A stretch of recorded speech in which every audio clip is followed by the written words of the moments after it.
What is good, guys? M.V.K here, back again for another Patreon request for you guys. As always, thank you for everyone who continues to contribute to the Patreon. It means a lot. Thank you very much.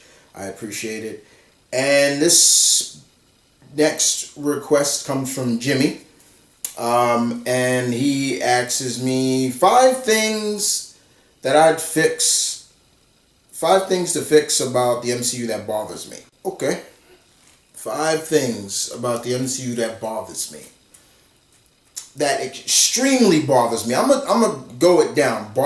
Extremely bothers me outside of just because there's some things I can get over and there's some things I can't.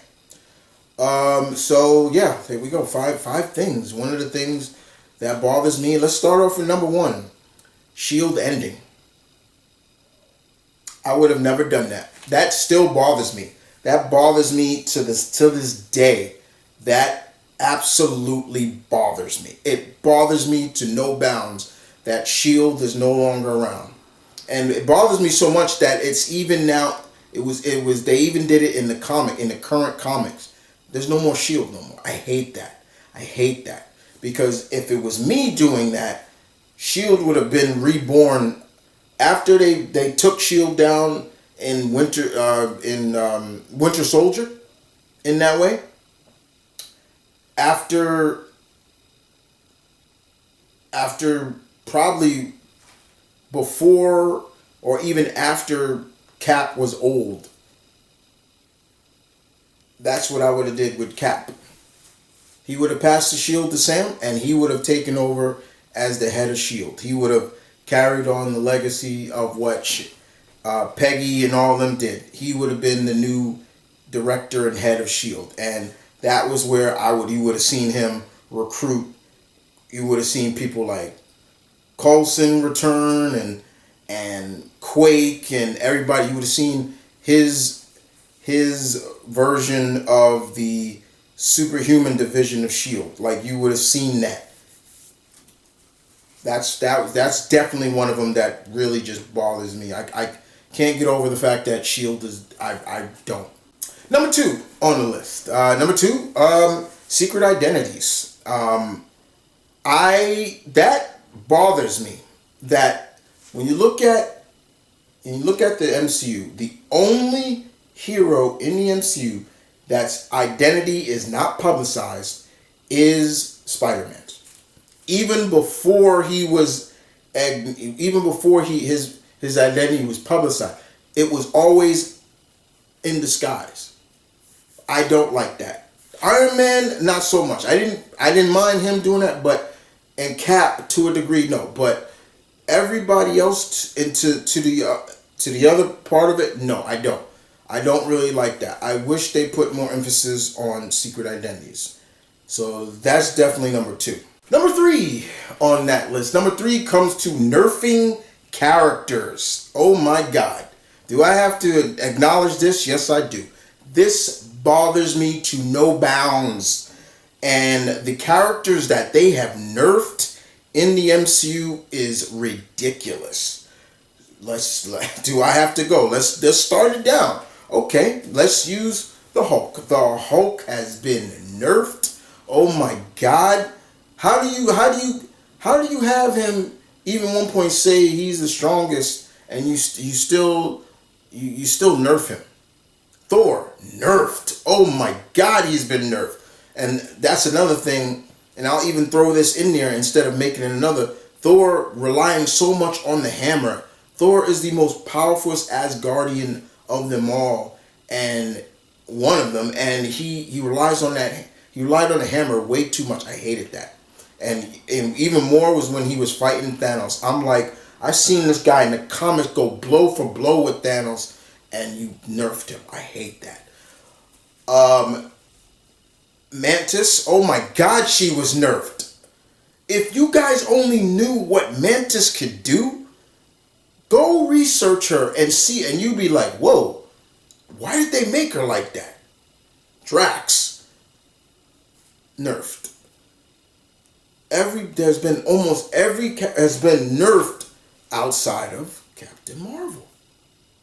And in my agree, Captain Marvel has been OP'd from even her comic counterpart. She seems a lot stronger in the MCU than she is in the comics. That's crazy. I understand they wanted to give her an edge and be like, one. If they said we wanted to put on comparison, we weren't trying to put her in comparison to Wonder Woman. They're lying, but it is true. Nerfing of characters is a number, so that's 3 right there. The nerfing of characters. There are more. I could have named a bunch, but yes, they have been nerfed, and it's ridiculous. It is ridiculous how nerfed they are. Number 4. I say villains, but then what I mean by that is taking very extraordinary villains and making them they're just for this movie. Because there's a few that could be major threats in just the MCU as a whole. Dormammu. Oh my God, Dormammu could have been so much more. Please bring him back. Even currently the High Evolutionary. There are just certain aspects of the villains that kind of bothers me. They'll take a villain that's iconically with more adapt to this character and add it into another. And that's not bad, but it's just a means of, for example, we're getting the leader in the next Captain America movie. But the leader has never really gone against Cap. Leader is more of a Hulk villain. You see where I'm coming at with that? So yeah, I would fix that. Definitely. Number 5.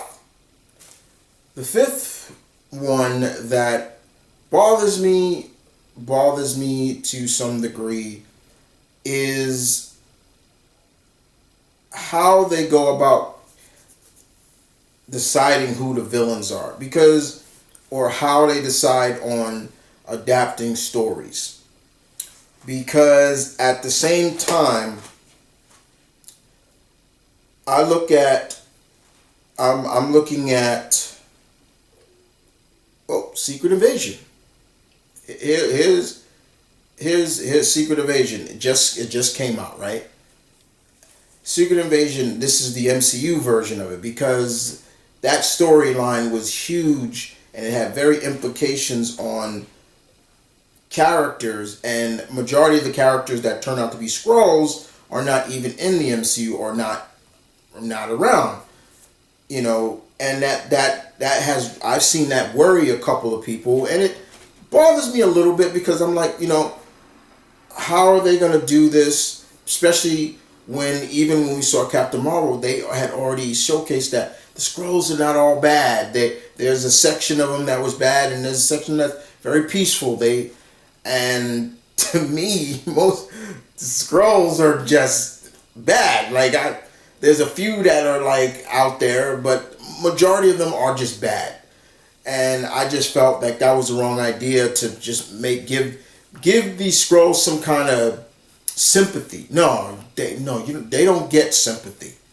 Okay, they don't. They're the enemy. They're a race of alien that can morph and shapeshift, but they're trying to conquer. Okay, so yeah, just the way they go about of cast doing the villains or just in storylines, because it's just like, okay, how are you going to really tell that? Now, don't get me wrong. Some of this, like, to me, most of the stories that they have adapted, especially the stories I hate reading. For example, Civil War. I hate Civil War, but the MCU actually made me. I actually liked their version better than the original.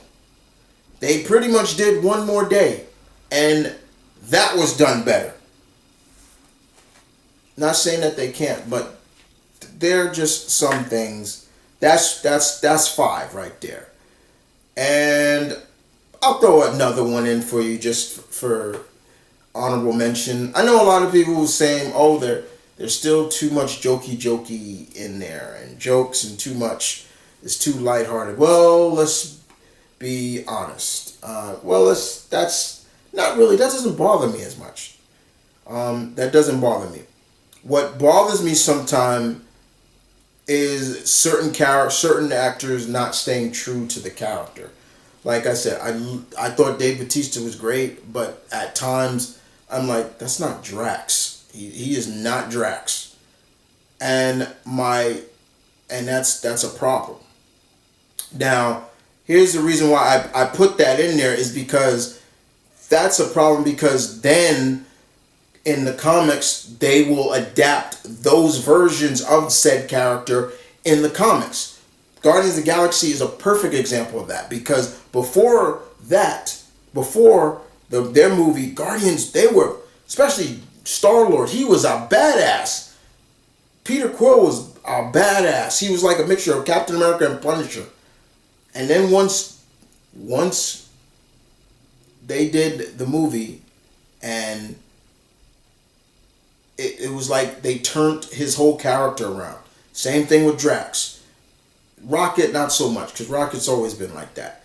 But yeah, certain characters, I don't like that the comics are not starting to adapt more of the MCU into the main continuity of 616 when it should be the other way around because they're the source material, not the movies. And then that's where you get people who think they know and they're like, well, that's what happened in the MCU, and you're like, do you understand where they get the source material from? The comics. Because there ain't a lot of MCU watchers reading the books. They don't read the books. They're not like me. They're not like me and many of my friends. So when we see stuff that goes down in these and then they adapt them into the comic, I'm always gonna be like, why'd they do that? Or did they think we were stupid not to think? Like, for example, the last Shang-Chi comic that came out, they introduced the 7 rings. And I'm like, wait, what? Like, the 7 rings were supposed to be basically their version of the 10 rings of Malcolm, with the Mandarin War.